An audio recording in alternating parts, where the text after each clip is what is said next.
Norbert Mao akakasizza nga bwagenda okukola kiri kisoboka okumatiza Bobi Wine aleme kwesulubabba ntuula za iPod ajja atuule nabo. Ate nga Ssenyonyi ne Bobi Wine bwe batyo munnange oluvannyuma lw'okuteebwa kwa Nuuwa Mutwe boogedde bye boogedde era munnange ku nsonga ey'obutali bwenkanya naddala mu kulamula wano e Uganda. Ssenyonyi bw'atyo akakasizza nti wano e Uganda teri mateeka era nga yeewuunya lwaki Muhoozi ddala bwe kiba nti amateeka gakola e Uganda lwaki yeetavunaanibwa okusinziira ku byawandiika ku mutimbagano ng'alumbagana abalala n'ebikolwa byakoze mu kutulugunya abantu. Ate munnange Tanga Odoi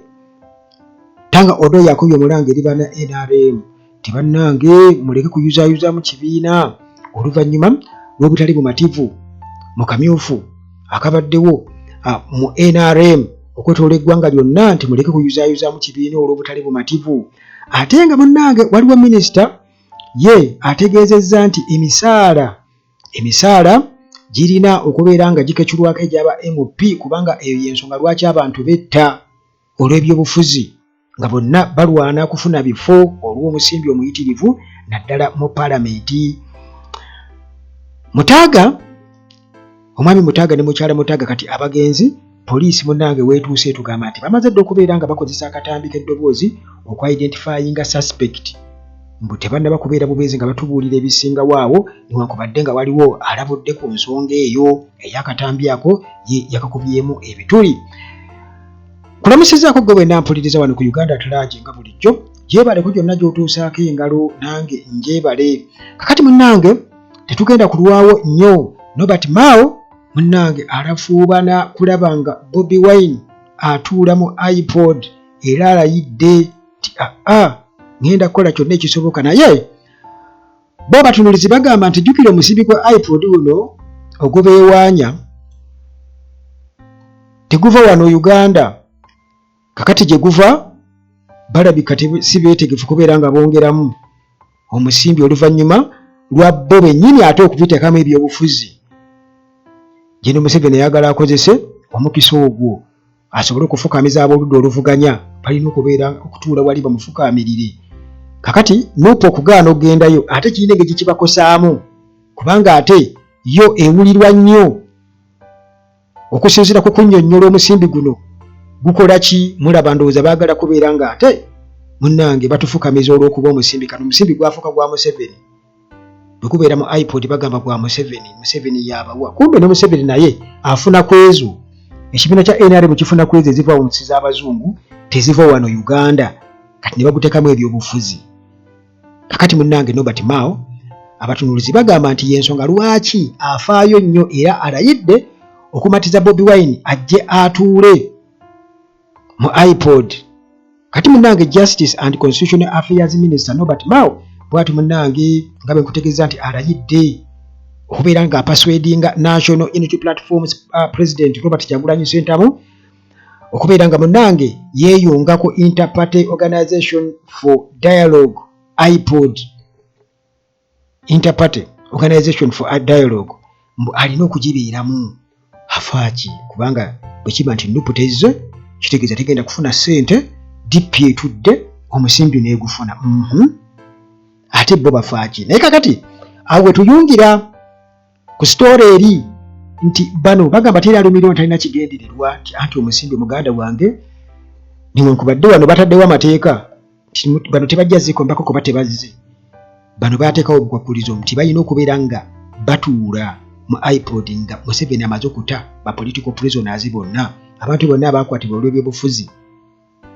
bonna n'abata. Then awo Bobi Wine ajja kgenda atuule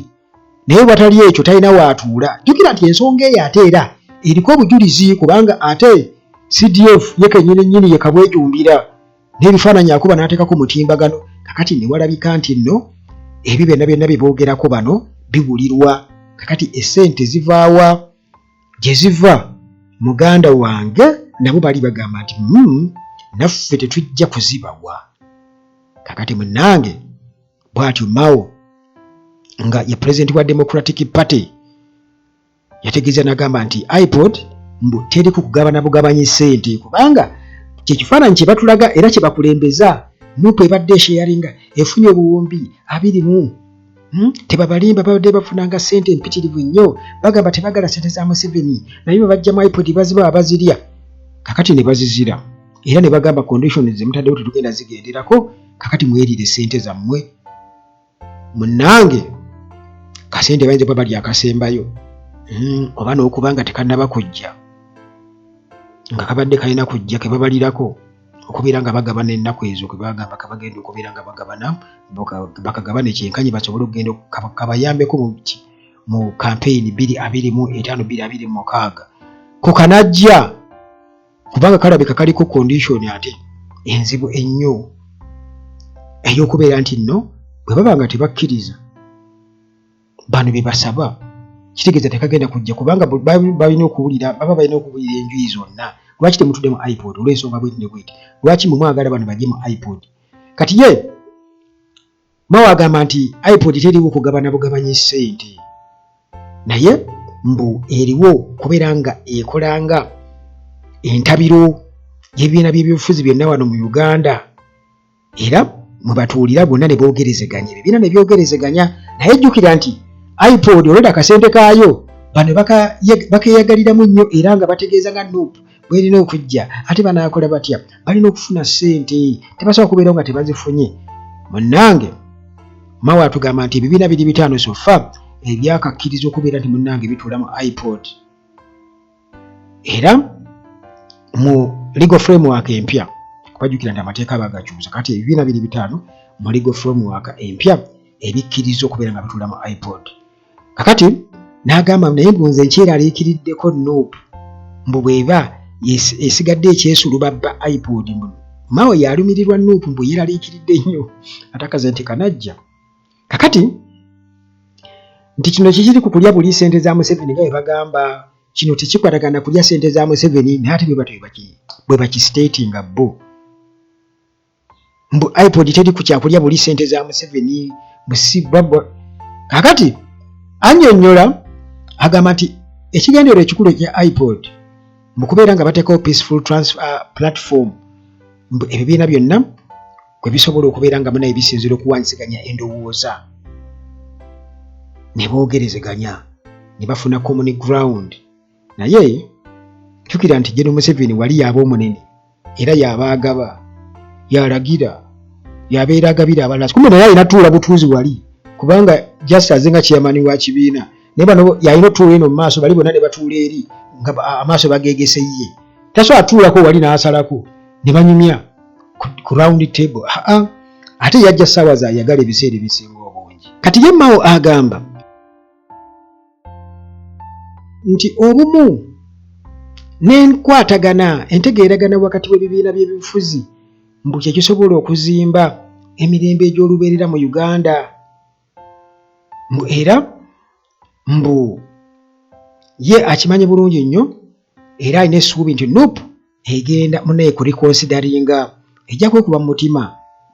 mbu ejjeetuule wamu ku round table bateese kati awe wali okuteesa bo bateesa eva bateesa emyaka negigenda nga gw'oli mu kuteesa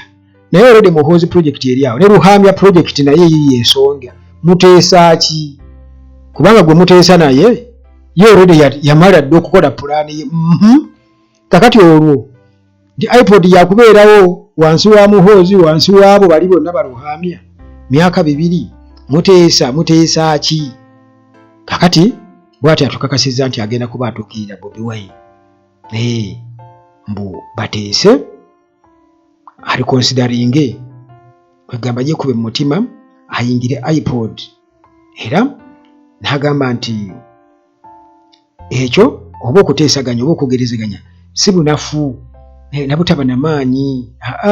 n'agamba nti ensi yaffe ffenna tulina okutuula wamu ne tuwogera tetulina kulwanagana bulwanaganye naye ebiseera ebisinga obungi njagala okubabuulira nti omuntu ajja kugamba nti mutuule muteese ne mutuula ne muteesa ne muteesa ku ki kyekisooka kubanga waliwo abali mu makomera waliwo abavundirawa naye nga ye mumuteesa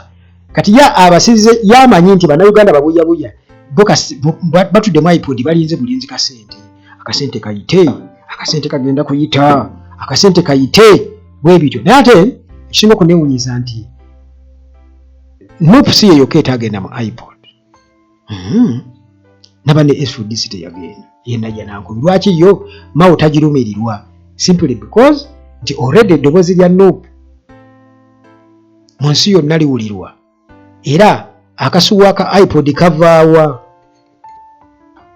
ko kanaasigala kajja minus Nuupu nti bali kale bakaweeyo bawulirize ensonga z'abantu nti Nuupu ng'ekibiina ky'obufuzi kyagaana nga kigamba nti balina okuta abantu baakyo abasibe. Kakati babalabe be bamanyi ffe bamma tuwe ssente tweriire, tekijja kusoboka, tekijja kusoboka. Kakati munnange teweerabira aba Hillside View Apartments gye bali nnyo wali ku kasozi Jjanyi, gye bali nnyo, era gwe ayagala okupangisa apartment erimu buli kimu, tuukirira aba Hillside View Apartments, Entebbe Road, tuuke Namulanda Kitende Kajjansi, buuza Ejjanyi ku kyaki wogenda okusanga Hillside View Apartments. Ate nga ne Maintenance Palace, aba Maintenance Palace balina solar systems, balina ebyamazzi byonna, balina n'ebyamasannyalaze byonna, bakubireko Maintenance Palace. Timo Property Consultants Limited nabo gye bali. Bano batunda ettaka, bagula ettaka ery'ekyapa. Ate balina amayumba amazimbe, bwe bayagala n'okuzimbira, balina construction company ey'omulembe ennyo, be ba Timo Property Consultants Limited. Waliwo omukyala gwe tunoonya ayitibwa Jessica Nalumansi Kasozi. Jessica Nalumansi Kasozi yonna gy'owulire kakwe kukuuma muganda wange mwannyinaze. Jessica Nalumansi Kasozi wandibadde munnange namba zange weeziri ayo n'ensembyayo 1015 n'ensembyayo 73. Ne twogerezeganyaamu okwo ne tulaba kubanga munnange akunoonya Oggi ate ng'agamba mwasomerako Budini Girls Boarding School ekisangibwa e Kaliro. Kale Jessica Nalumansi atugamba akunoonya nti oli muwala wa Venancio Ssennoga eyakolako ku Radio Uganda, era munnange ebyo n'ebirala ebitonotono bisiyogera bye bikukwatako. Kakati munnange waliwo Mukisa Transport Services Limited. Bano balina emmotoka ez'omulembe gwe ayagala okutambuza wonna okujja ku kisaawe Entebbe oba okutuusa ku kisaawe Entebbe ng'okutte obudde obutali kusuulamu yadde n'eddakiika oba okutambula okugenda mu ggwanga lyonna wano wattu mu Uganda. Wonna weyagala okubeera ng'otuuka ewaabwe obwe yonna gy'oyagala okugenda nti abanzizeeyo ewaffe munnange ntuuse ku kisaawe Entebbe njagala sookera waffe basooke banzizeeyo e Kayunga. Aba Mukisa Transport Services we bali era bali ku 0749 3273 0749 3273 okukosa munnange ne dokita waffe waali nnyo bw'oba oyagala okujjanjaba ebirwadde tofa na birwadde dokita waali asobola okujjanjaba yagamba pressure si bulwadde yadde n'akamu. Kakati munnange Ssennyonyi bw'atyo ayambalidde Muhoozi Kaire Lugaba. Ono nno munnange bivudde ku bya Nuuwa Mutwe kuteebwa. Bamaze okubeera nga batannuuwa mutwe ku bukadde nno 5 ate ez'obuliwo bukadde 5 abuweeyo bamute munnange era bwe batyo ate munne gwe baali bamukwata naye ye twine baamuta ku beyiro. Kakati ono munnange beyiro ye yayiseemu era nti talina kutambula kuva mu Kampala ne okwakuliza olwo bamutaddeko bungi nnyo. Kati leader of opposition Joel Ssennyonyi nga bamaze okubeera nga batannuuwa mutwe yavuddeyo n'agamba nti waliwo okusosola okw'amaanyi ennyo okugenda mu maaso naddala ku mateeka gakola kwani galekaani, nga yeebuuza lwaki CDF Gen. Muhoozi Kaine Lugaba ye tannaba kubeera nga ate omukono gw'amateeka gumukolako, kubanga ono awandise ku mutimbagano buli kintu kyonna kiwandibadde otunuulira n'osoberwa busoberwa n'atuuka n'okubeera ng'atulugunya n'abantu mu basement ye, naye omukono ogw'amateeka tegulina kubeera nga gumukwatako. Kyokka bannuuwa mutwe munnange bo basibiddwa, amazeeyo emyezi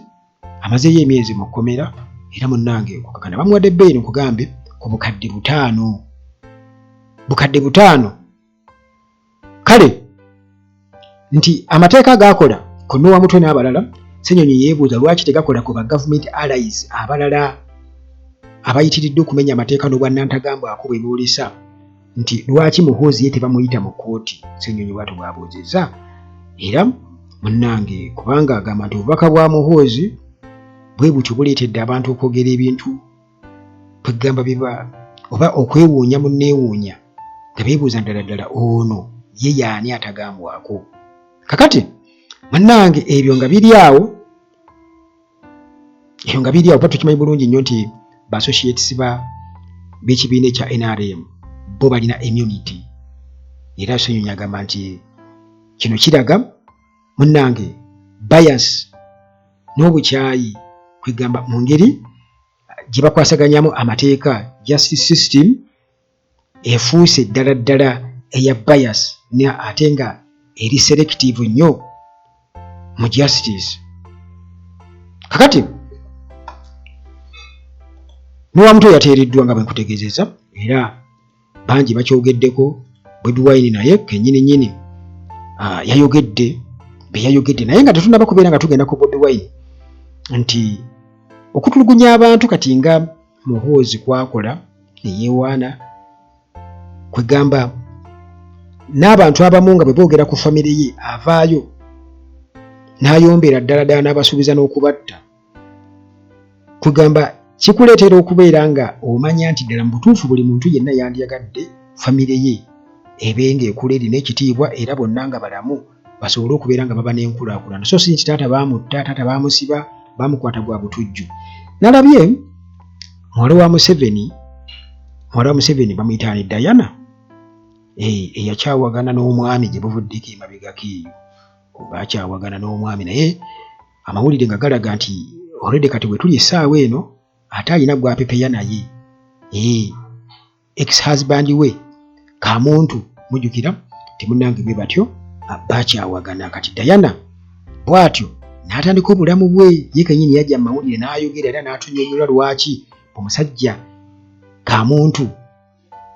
ng'ali rafu nnyo mukambwe ne babituulatuulamu awo mu nfunda eziwera munnange okukakkana nga era balemye divorce n'eruma. Naye kakati nti Diana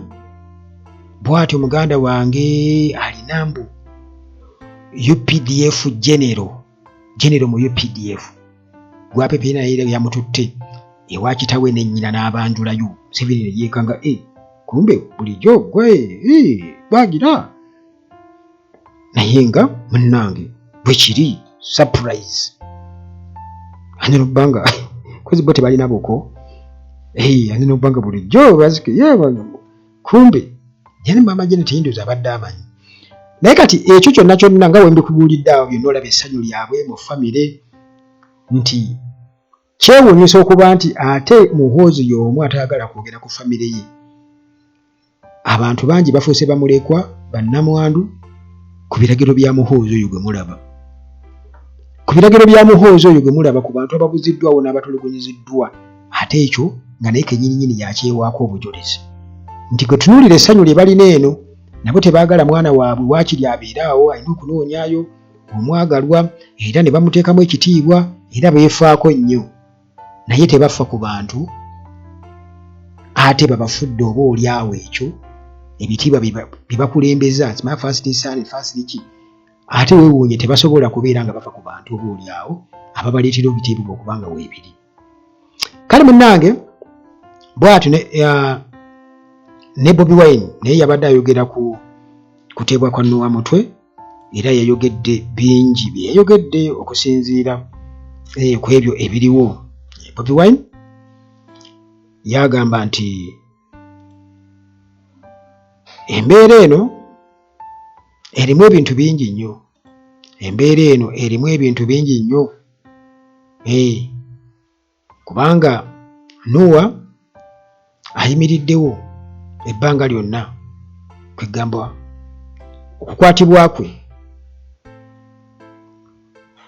n'okubeera nti nno ateereddwa kyongera okulaga kwegamba n'engeri gye yakwatibwamu byonna byongera okubeera nga bisiiga ekifaananyi butya bwe bagezaako kuzikiza amaloboozi agaabo oba ali awo aboogera ku bikyamu ebiri mu gavumenti. Kakati bw'atyo Bobi Wine yagambye nti okumulaba ng'avudde mu kkooti oba mu kkomera kaseera kano kijjukiza abantu bonna ne kireebaterera okubeera nga bategeera nti ddala tewali bwenkanya wano mu Uganda, era nti okulwiswawo obwenkanya tekitegeeza nti tejja kutuuka ku buwanguzi, era obuwanguzi bumala ne butuukibwako. Kakati munnange nti okusinziira ku mbeera eriwo, buli muntu yenna alina okuba nga atunuulira ebintu mu butuufu bwabyo, era mukimanye nti agala ewamu ge galuma ennyama ewatali kwesuulirira, kubanga abasajja bo already bali kituli, baagala okubeera nga bazikiza buli omu, teri kwogerako. Waakiri bajja kubawaayiriza, waakiri bajja kuteekawo embeera yonna, naye nga opposition erina kubeera mu bugigi wano e Uganda. So nga ate munnange ne ku side ya NRM si birungi yadde n'akamu, era Tanga Odoi mwennyamivu kuba yagamba nti obusungu obuliwo ku bamemba ba NRM essaawa eno oluvannyuma lwa primaries ezibadde ez'omusaayi ezibadde zifumbetekeddemu okubba n'ebintu bingi nnyo. Nalabye ne Kadaga yeetisse ttiimu ye n'agireeta ku kitebe kya NRM basobole okubeera nga batunuulira ensonga, kubanga nti okubba obululu kwasukka sayidi zeeyo. Kakati bagamba nti abapya basanze obuzibu bunene nnyo, nti ba incumbent babadde bazibu nnyo mu kukyanga ebintu, bakozesa influence ne bakyanga buli kimu. Kati bambi bano abapya beesanze nga bataddemu ssente zaabwe, ate ng'olumu basinze naye ne batabalangirira, tebakuwa mukisa ogwo, tewabaddewo mukisa yadde n'akamu. Kakati Tanga Odoi nga chairperson owa National Resistance Movement Electoral Commission ono agamba nti bonna abo abatali basanyufu bannakibiina kya NRM bandibadde tebagenda mu bikolwa bya ffujjo, baali badde tebateekawo mbeera oba ku social media kubeera nga boogera, wabula baali badde bakozesa amakubo amatuufu ag'omunda mu kibiina okubeera nga batwalayo ensonga zaabwe. Najjukira nti munnange woddiza omulalu mu kyama ng'ayogera obulungi akoze eki akubuze. Kakati nabo tebasuubira okuba nti nno ate banaayambibwa, kubanga babeera bakimanyi nti babbiddwa. Era wano twalabye bangi nnyo nga bagamba nti bagenda kukyuka badde mu opposition, bagenda kutuuka nange ngenda kukwata abawagizi bange ffenna tugende mu opposition kubanga batubbye. Nze nsuubira okuba nti ate kati opposition awo yavaawo, tubula ng'omulembe guli, naye NRM ekyabikola efuna abavubuka ne bambaza t-shirt za emmyufu eza NUP, mbu ne bagenda nga bazijjamu bwe balondawo eyayero bwe bambala. Naye bwe batunuulira bonna abavubuka be bagamba abo Muganda bwe bajja n'okuona tebalonda, kubanga bakubi baabo pavers zibe mbalaba obutambi kwe buli ku TikTok jagenda obulabe. Kakati bw'atyo munnange Tanga Odoi yabadde akuba omulanga eri ba NRM n'abaga nti mugenda kuyuzaayuza ekibiina bannange, mugenda kuyuzaayuza ekibiina, nti okuluzinga akalulu kiruma nnyo, naye ate okwokya ennyumba nti olw'okuba tebafunyewo karuumu. N'agamba nti ekyo akiraba nga political immaturity, kiraba nga ebyobufuzi ebyekito. Era n'agamba nti structures, party erina structures, bagende bajulire banaayambibwa oba tebayambibwe, kubanga muganda wange kati bajjeyaani goyinza okugamba nti kakati ono gundi bamulangirira kati kaba mujjeyo. Wabula ate bwe tugendako mu parliament, Minister Aniti ye ayagala nti nno omusaala mu parliament gukendeere. Kino takyogedde leero, naye nga yaga nti omusaala mu parliament gukendeere, kubanga weesanga nti bannabyabufuzi bangi oba buli muntu yenna avudde gy'avudde ng'alwanirira kugenda kufuna mulimu, kuba kati kuno kwafuka kufuna mulimu ekiviiriddeko abantu okukola effujjo n'okutta bannaabwe kumpi. Kati n'agamba singa sente zino bazikendeeza ne bazisala zibafuna bangi bajja kuluzinga interest. Ate era n'agamba nti akalulu weesanga nti nno omuntu ku lunaku olw'okulonda polling day ayinza osaasaanya miliyoni nga 600, ne weebuuza ku lunaku lumu baba bazisaasaanyizza agenda kuzifuna atya tayogedde ku ziri endala zonna muganda wange zabadde asaasaanya mu campaign naye nga olumiro olukaaga luggwawo member wa parliament oba kikola ku abo abatalina buganzi mu bantu kati anite jika byeyeesimbira ku Ayume eyitalina buwagizi kati yawe yateekamu ssente nnyingi nnyo era y'ensonga kyoba oli awo ezimu zaamuluma n'agenda najjo n'ebitanda bye yawa mu malwaliro nti bwe muba mugire Ayume abawe n'ambyulensi ne bazibajjako amaliro ne bazibajja tukubako ebifaananyi byabwe kakati okusinziira ku biriwo nti waliwo wave nga egezaako kunafuya struggle bafunye abavubuka abayimbi abayimbayimba obaoli ebitategeerekeka kiri awo ne babatuleetera ng'abantu ab'omugaso ennyo nga balowooza nti abantu bagenda kubawuliriramu kati ndala nga bamaze okusiba bamita fiki gaza Kololo wali nga agamba mbu nno abadde mu kizikizo okumala ebbanga ddene mbu Bobi Wine yabasiba akatambala ku maaso mbu n'abalimba atagenda kununula ggwanga akube Museveni eggwanga yalinunula dda okiraba naye nga ekituufu kyo kiri nti bano bagezezzaako bakozesa era yelayini y'aba alien skin n'ebirala babeera bakolaakola ebintuntu nti oli ali eri ali mu kulya mayirungi ali mu kukola ki naye nakulaga ali mu kompitinga n'ate na bukulembeze bw'emagere okitegeera kati waliwo ababakkiririzaamu kituufu naye ate kwegamba bataddewo nnyo kye bayita diversion ate nga sina nnungi eri awo nti oyinza okukreditinga nti ekyo kiyinza okuwaayo obululu naye nga munnange bangi nnyo bakukyuka Fiki Gaza n'abaamusibako emabegako awo agenza okuvaayo munnange eyalawagira NRM already eyalawagira NUP kakati awagira NRM kakati munnange poliisi etukakasiza netugamba nti akatambi ke yafulumizza akalimu eddoboozi eri omujambula eyatta omwami n'omukyala Mutaaga nti akatambi ako kabatuusizza mbu wawanvu basobodde n'okubeera nti bategeera identity y'oyo mbu eyatta omutemu naye nga tetunaba kugenda wala waliwo omuntu omu yagambye nti bwe yawulidde akatambi nga koogera nti erinnya Mutaaga oli yaliyise Mutagga ekintu ekyamuleetedde okulowooza nti byabadde scripted nti oba oli awo